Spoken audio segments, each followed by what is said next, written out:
So I'm glad that they did it, but they didn't need to do it. I think this comes back to the idea, what you're also appreciating, that they can do this quickly, but you also said about the NS400Z is that they did the bike itself quickly. Yeah. And which is why we are running through iterations in that sense. Should we get to QFC? No, I want to discuss this weird Bajaj thing that they do, right?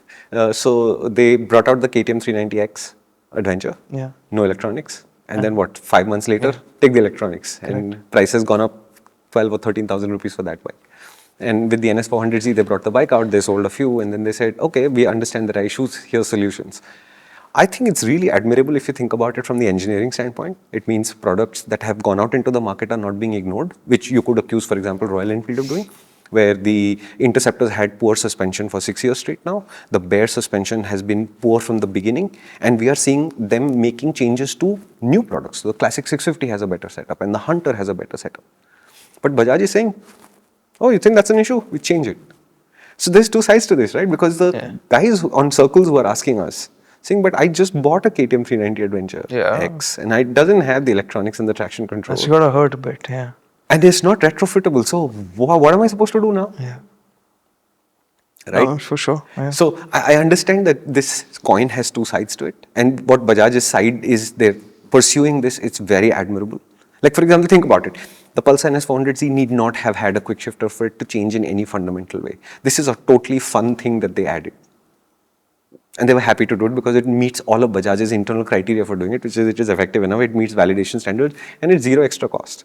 I mean, there'll be some cost to develop the IP, of course, because it's software, but it doesn't actually add any hardware, right? So it meets Bajaj's specs straight away.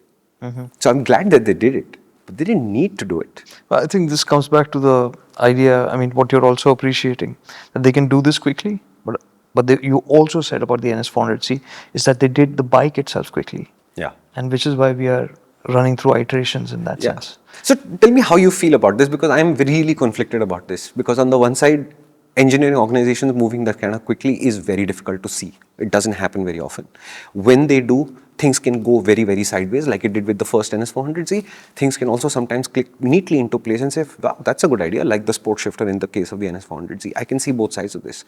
And then on the customer side, I can see the disappointment that you'd have where your brand new motorcycle in months of ownership is already feeling obsolete because an update has come and none of those updates apply to you. So I think there's a clear way to break this up. One, the respect and admiration for the organization to be agile, to be able to pull this off just purely from all the engineering, validation, clearances, everything that they need to do to get the product out.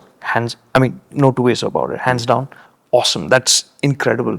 We can imagine that it's easy for a company that has limitless resources. It's not the case. There are a fixed number of people. There's a fixed amount of time that they have to work on. They're already working on projects 3, 4, 5 years down the line. So to squeeze something in like this is undoubtedly a challenge, and that they can pull it off and do it well is admirable. But finally, if you have to look at it from a customer standpoint, and I think that feels wrong, right? I would definitely, like the KTM angle, I remember that when that news came out, people were posting it on circles saying that, hey, I went to book this and the dealer said, hang on, this is coming, right? Imagine if I had bought it just the week before. I would really feel like cut up about it.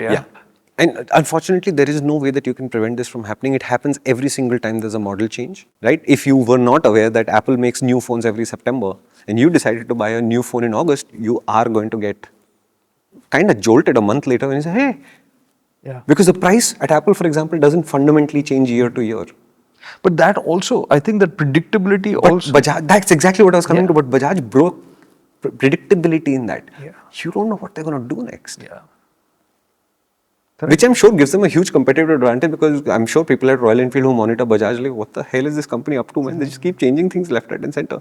But I'm not convinced this is a good thing for customers as much as they're trying to help customers. I agree. So, calm down, Bajaj. Deep breath. Deep breath, Bajaj, calm down. In this clip, you got an idea of what's changed on the NS400Z, but the NS400Z, when Shumi first wrote it, he identified it needed a few critical fixes. Have all of them happened? You can find out in the whole video which is playing on the MotorInc app.